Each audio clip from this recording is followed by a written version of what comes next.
Hey guys, what's going on? Today I'm going to be talking about what a rocket stove is and how to make one out of the wood here and the things you keep in your fire kit. Stay tuned.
Hi, welcome back. First and foremost, it's been brought to my attention that this is my third video and I have yet to introduce myself. So let me start by saying welcome to the Survivalist channel. I am your host. My name is Fred and I am the Survivalist part-time camper, if you will. I love being outdoors. It's I find it I connect with nature very well when I'm out there and away from all the noise. But I just don't have the life geared towards being out in the wilderness for a long periods of time. I have a full-time job and I have kids and other commitments that just make it hard for me to get out there for long periods of time. So anyway, I make the most of it when I can, and so these little tricks and tips that I have kind of accumulated, the knowledge that I've kind of accumulated over time, I want to share with you guys, so that way if there's anybody out there like me who loves being out there but can't get out there for very long, maybe they benefit. So anyway, today we're going to talk about the rocket stove, and it's a super simple, super easy thing to make. It's not too labor intensive. You can make it for your backyard. You can make it out in the wilderness when if you have the right stuff. Which like I said, I keep stuff in my fire kit that I talked about in my last video. I keep it so that way I can make a rocket stove if I choose to go that route. So before we get into making it, why don't we talk about a little bit about what it is and kind of how it works. All right, let's get down to it. This is essentially how a rocket stove works. You have your log here with a hole drilled on the side going into the center for a cold air intake. And then you have another hole drilled from the top of the log, which is going to be your cooktop, down into to connect to the other hole in the side, basically creating a tunnel, an L-shaped tunnel with inside the log. Then, when you have that set up, you take small kindling and feed it into the cold air intake right in the middle of the chamber where the tunnel meets. You light your fire in here, and as the cold air travels in, it feeds the fire that is burning within the log, and the heat rises in the combustion chamber up to the top where this is your cooktop, and you can place a pot up here to cook your food. It's a very simple process, very easy to make, as long as you have the right materials to make it. Okay, so now that we know what it is and kind of how it works, I guess the next step in the process is to show you how to make it. I'm going to be using the tools I have in here in my fire kit, so that way it would you would see how I would do it if I were out in the woods. Okay, so the first thing I would do is I would grab my drill, my auger, from my fire kit. And basically, you're going to want to find a nice flat spot right in the middle of your log, and that's going to be where you drill the hole down into the middle of the shaft of the log. So I'm going to mark right in the middle.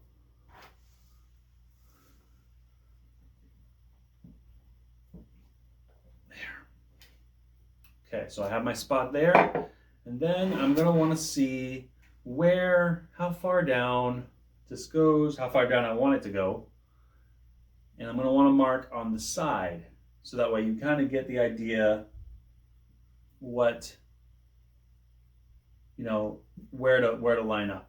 So I'm not going to go down all the way, maybe 3/4 the way down the drill bit the auger bit that I have. So the reason being is because, let's say I'm out for 2 nights, I've only gone down about this much. I could flip this over and I can make another rocket stove on the other side of the log. So anyway, I've got my 2 holes. So all that's left is to start drilling in. Okay, so I had to move my table because this requires a little bit of pressure to push down to drill. So I didn't think I could do it on my table. So anyway, like I said before, I have my hole on the top and my hole on the side here. So then next thing you do is you kind of assemble the auger, or you can buy these pre-made. I had my cousin weld a little bracket because I had the idea that maybe I might want down the road different size drill bits. Maybe I want something wider or something smaller. And so if I did it like this, then I could interchange the bits down the road. But for all intents and purpose, this is what I'm going to use today. So then the only thing you need is find a branch or something. I have this little wooden dowel that I'm going to use to help give me some leverage. So go ahead and line this up and start your drilling process.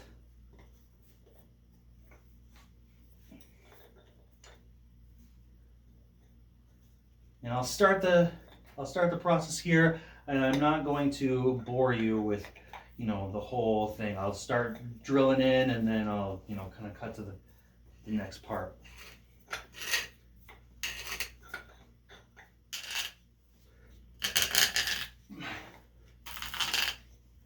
Okay, so now that I've got the hole drilled on the top, and it goes down probably about this much or so.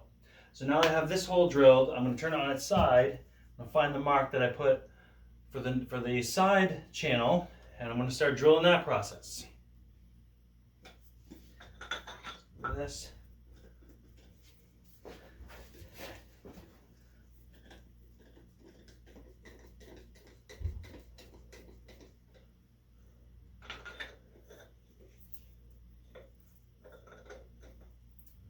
And this one is going to be a little bit harder than the other one because you're drilling into the side, and with the other one, you were kind of going with the grain of the wood, but this is you're going to cutting through the grain of the wood.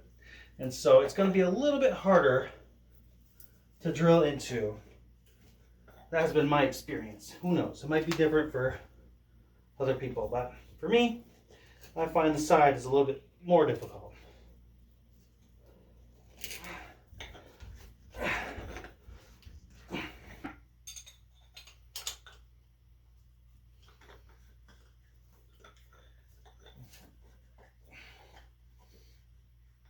Let's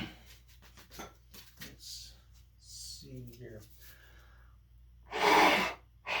All right, we got a tunnel. There. Okay, so now that we have the holes drilled on each of the side, we are pretty much done. The only things we need to do that are left is I like to use a couple of roofing nails for a pedestal on the top.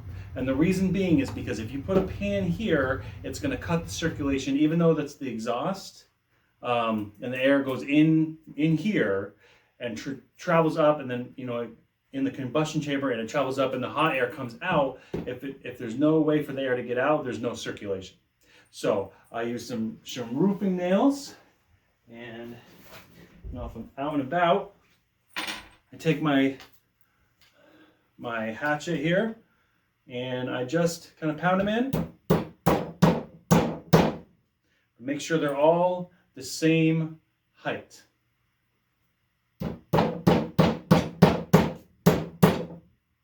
So that way the pan sits evenly on the on top of the stove.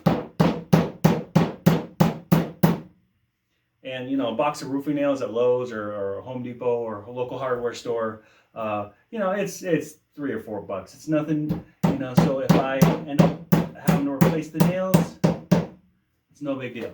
So this is pretty much done except for giving it a try. The only modification that I'm going to do on it today is I have this little thing here that I created, and it's a piece of rope with some eye-hole screws on it, and I'm just going to put a handle on it so that way when I go out into the woods to try it out for the last part of the video, it's really simple for me to carry. So I'm going to do that, and then we're going to go test it.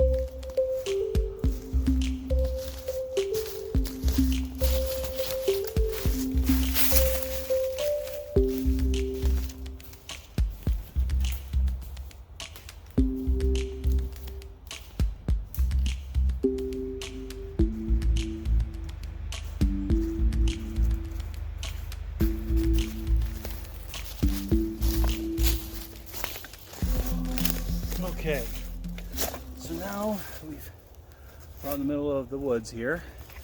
So now that we're out in the middle of the woods here, we can try out our rocket stove. So what you're going to want to do is find somewhere that's nice and level. You can access it. It's a little wobbly, but maybe we can shore it up with some sticks or something. Okay. Next, there's a piece of bark here that I can use to start my fire on, and then I can transfer it into the hole. So you're going to want to collect some small sticks, twigs, and branches for some kindling. And I grabbed these on the way around. So then you just take those, break them up into small sections. That way you can shove them into the intake portion of the tube. Okay, so I got those. Get my fire kit out.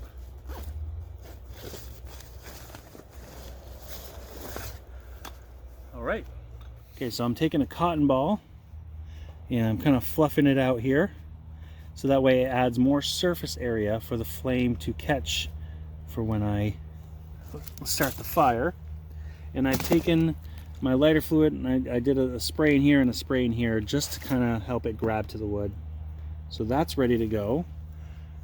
Then I'm going to do another cotton ball.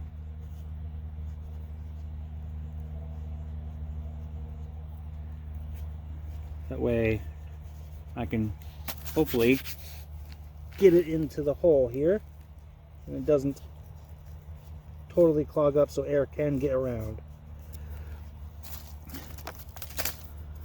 And then I kept a stick here so that way I can take this once it's lit and stick it in the hole and help guide it in so I don't get near my fingers.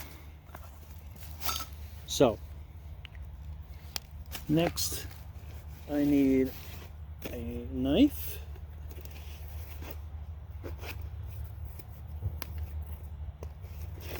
Okay, I got my knife here, my fire steel. So we're going to go ahead and get this fire, hopefully get it lit. So here we go. Nope.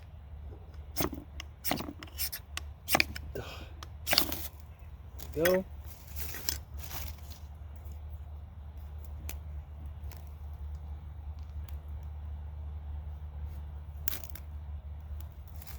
We'll get it in here.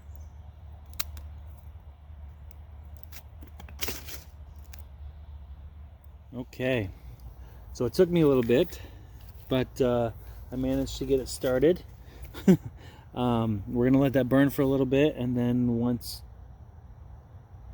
drat. All right, take two. We got a fire going. I'm just waiting for the skillet to heat up, and then I'm gonna cook my dinner on it.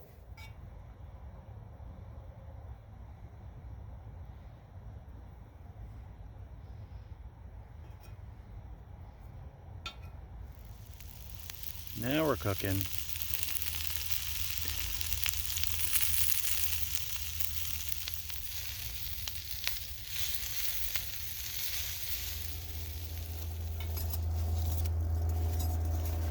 All right, so now the dinner's done. Get it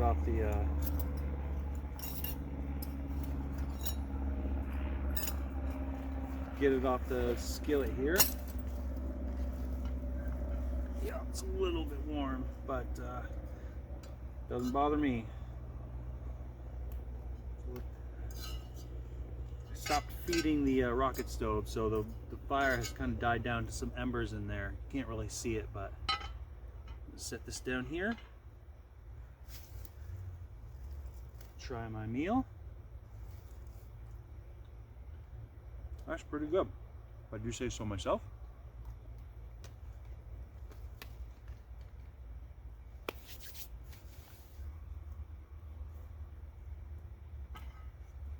The beauty of this is when you're done, it's all contained.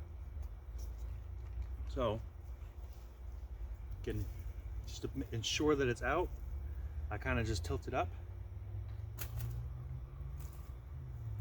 Yeah, it's all the embers are dead. There. And I can just let this dry out, and I can use it next time, or, you know, if I'm camping, I can, you know, chop it up with my hatchet or something and make a fire out of it or whatever. So yeah, anyway, that's the rocket stove. So if you like what you see, please go ahead and like and subscribe, and stay tuned for more videos. See you later.